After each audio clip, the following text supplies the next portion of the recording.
আসসালামু আলাইকুম। কিছু কথা বলার ছিল। তো আপনারা জানেন গত ১৯ তারিখ রামিসা নামের একটা মেয়েকে হত্যা করা হয়েছে। হত্যাকারীকে ধরাও হয়েছে। রামিসার বাবাকে জিজ্ঞাসা করা হলো, "আপনি কি চান?" রামিসার বাবা বলেছে, "আমি কিছু চাই না। আপনারা শাস্তির আওতায় আনতে পারবেন না, অপরাধীকে শাস্তি দিতে পারবেন না। স্টেপ নিয়ে আসেন, আমি লিখিত প্রমাণ দেই।"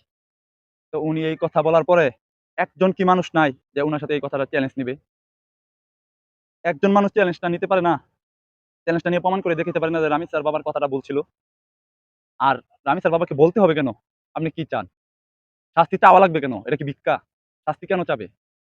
এই বাংলাদেশের প্রত্যেকটা মানুষ যার যেরকম বিপদ হবে সেগুলা সব আইনশৃঙ্খলা বাহিনী থেকে শাস্তি প্রদান করা হবে।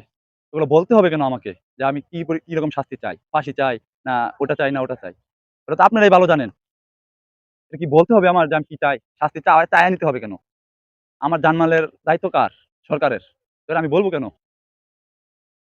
শাস্তি চাইয়া নিতে হবে? অপরাধী ধরা পড়ার পরে অপরাধী নিজে বয়ান দিছে।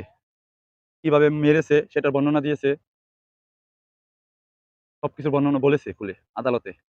একটা পিচ্চি বাচ্চা ৮ বছরের বাচ্চা।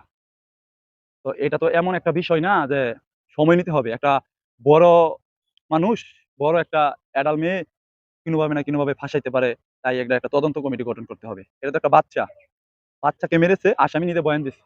এটা তো সিদ্ধান্ত নগদ নেওয়া যায়। ৩ দিন ৭ দিনের ভিতরে সিদ্ধান্ত নেওয়া যায়। এখানে তদন্ত করার কি আছে? বাচ্চা, বাচ্চা তো এটা তো সিদ্ধান্ত নগদ নেওয়া যায়। এখানে তদন্তর তো কিছু নাই। হাজার, হাজার মানুষের বিচার চাচ্ছে। আর আপনারা কোনো বিচার কথা সামনে আনতেছেন না। খালি রামিসার ফ্যামিলি আর রামিসার ব্যাপারেই সোশ্যাল মিডিয়াতে কথা হইতেছে। কিন্তু অপরাধীর বিষয়ে কমই কথা হয় এই বাংলাদেশে। অপরাধীকে বেশি কমই চিহ্নিত করা হয়। তো এটাই বলার ছিল। বিচার চায় নেওয়ার জিনিস না, বিচার করতে হবে। বাংলাদেশে বিচার করতে হবে। একটা বিচার করেন ওপেনে, এই ওপেনে একটা বিচার করেন। তাহলে দেখবেন সব ঠিক হয়ে গেছে। মানুষের অনেক আসামির রুহু তুড়ি কেঁপে উঠবে। একটা বিচার যদি পাবলিকের সামনে করতে পারেন। ঠিক আছে, আসসালামু আলাইকুম।